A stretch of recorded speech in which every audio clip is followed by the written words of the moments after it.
nama saya Abdullah Aslam dari Pusat Pengembangan Kompetensi Manajemen. Saya adalah seorang pengembang teknologi pembelajaran. Pusat Pengembangan Kompetensi Manajemen adalah salah satu unit di bawah BPSDM, Badan Pengembang Sumber Daya Manusia, yang memiliki tugas melaksanakan dan menyusun kebijakan teknis dan pelaksanaan pengembang serta sertifikasi kompetensi manajemen, manajemen umum, dan manajemen konstruksi. Sebagai seorang pengembang teknologi pembelajaran, saya ditugaskan di dalam tim program anggaran dan evaluasi. Tugas PTP sendiri sebenarnya untuk merancang, mengembangkan, dan mengelola media pembelajaran serta strategi pembelajaran berbasis teknologi untuk mendukung proses belajar yang efisien dan efektif. Selain itu, kita harus dapat mengintegrasikan prinsip-prinsip desain dan instruksional dengan memanfaatkan teknologi informasi guna menciptakan bahan ajar digital, modul interaktif, sistem e-learning, serta media pembelajaran lainnya. Selain itu, kita juga harus dapat melakukan evaluasi terhadap efektivitas penggunaan teknologi dalam proses pembelajaran dan memberikan rekomendasi perbaikan berkelanjutan.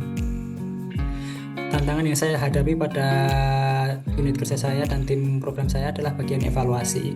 Di e-learning club sendiri, kita tidak mengetahui akuntabilitas kesuksesan media pembelajaran kita, di mana evaluasi hanya dilakukan melalui tugas dan ujian. Sedangkan pada ujian kita tidak bisa mengontrol dan memastikan apakah ujian yang dilakukan peserta itu dilakukan dengan jujur atau tidak.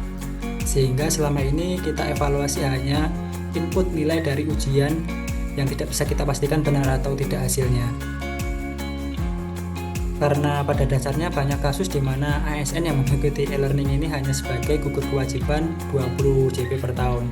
Dampaknya jika isu ini berkelanjutan, teman-teman, dengan tidak adanya data yang akurat, kita tidak bisa menilai apakah media pembelajaran yang kita kembangkan efektif atau efisien.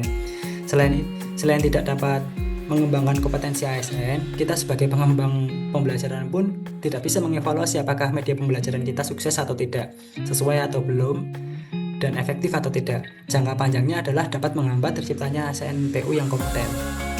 Solusi yang saya berikan berdasarkan isu di atas, saya sebenarnya menyadari bahwa pentingnya pengawasan atau memperketat sistem agar tidak muncul potensi kecurangan, sehingga pada intinya saya mengusulkan untuk menambahkan safe exam closer pada e-learning club yang dapat memaksa peserta mengerjakan tugas secara jujur.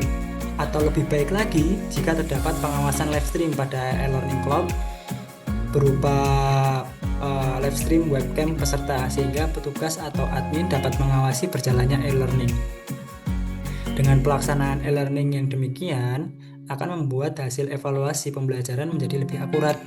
Bukan peserta saja yang dapat menjadi ASN yang lebih kompeten, kita, tim penyusun media pembelajaran pun akan dapat mengevaluasi dan mengembangkan diri dari menyusun media pembelajaran yang kita buat. Saya percaya dengan solusi ini akan mewujudkan birokrasi yang lebih modern, transparan, berdaya saing untuk mewujudkan smart ASN atau smart governance. Mungkin itu aja sedikit penjelasan video monolog dari saya. Dan saya juga akan sedikit memaparkan wawancara saya terhadap salah satu peserta e-learning club yang pernah berbuat curang saat melakukan pembelajaran di e-learning club. Mungkin itu saja yang saya sampaikan. Terima kasih dan sampai jumpa. Selamat siang, Mas. Mau tanya bentar nih, Mas. Boleh nggak, Mas? Boleh. Ini, Mas, terkait e-learning.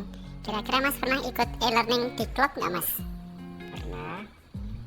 Materi apa itu? Materi tentang kerjasama pemerintahan dengan badan usaha atau KPB. Oh ya, siap. Waktu ngerjain e-learning itu, Mas pernah nggak berbuat curang? Kebetulan pernah. Waktu itu jadi saat mengerjakan kuis e-learningnya tuh sambil ada beberapa yang buka nyarinya di Google karena kadang kalau misalnya kita harus buka modul tuh takutnya waktunya nggak cukup gitu karena modulnya sangat banyak dan kadang pertanyaannya juga lumayan kompleks. Kayak pakai ChatGPT ya, Mas. Kira-kira kalau berbuat curang gitu, pengawas tahu nggak, Mas?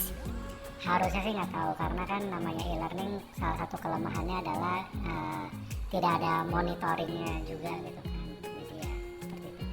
Oke, keren. Makasih, Mas.